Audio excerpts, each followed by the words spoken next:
आज की कहानी है माँ की ममता, एक भावुक कहानी। एक छोटे से कस्बे में एक समीर नाम का लड़का रहता था। बचपन में ही पिता की मृत्यु हो जाने के कारण परिवार की आर्थिक स्थिति बड़ी दयनीय थी। समीर की माँ कुछ पढ़ी लिखी जरूर थी, लेकिन उतनी पढ़ाई से नौकरी कहाँ मिलने वाली थी। सो घर घर बर्तन मांजकर और सिलाई बुनाई का काम करके किसी तरह अपने बच्चे को पढ़ा लिखा रही थी। समीर स्वभाव से थोड़ा शर्मीला था और अक्सर चुपचाप बैठा रहता था। एक दिन जब स्कूल से लौटा तो उसके हाथ में लिफाफा था।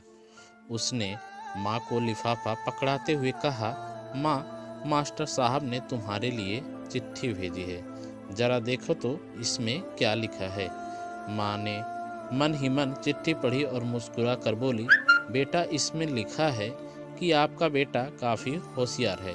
इस स्कूल के बाकी बच्चों की तुलना में इसका दिमाग बहुत तेज है और हमारे पास इसे पढ़ाने लायक शिक्षक नहीं है, इसीलिए कल से आप इसे किसी और स्कूल में भेजें। यह बात सुनकर समीर को स्कूल न जाने का दुख तो हुआ, पर साथ ही उसका मन आत्मविश्वास से भर गया कि वो कुछ खास है और उसकी बुद्धि भी तीव्र है।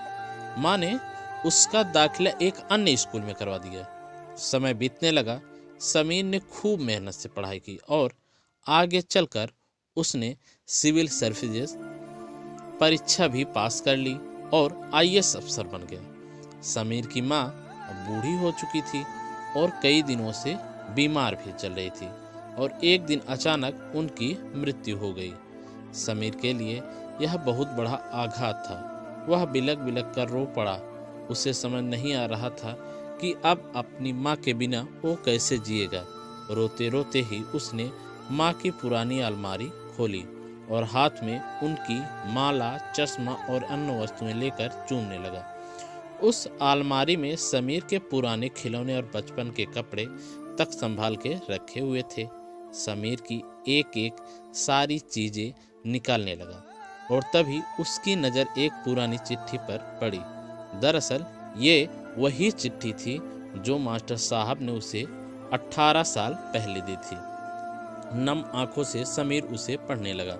आदरणीय अभिभावक, आपको बताते हुए हमें अफसोस हो रहा है कि आपका बेटा समीर पढ़ाई में बेहद कमज़ोर है और खेल कूद में भी भाग नहीं लेता है। जान पड़ता है कि उम्र के हिसाब से समीर की बुद्धि विकसित नहीं हो पाई है, अतः हम इसे अपने विद्यालय में पढ़ा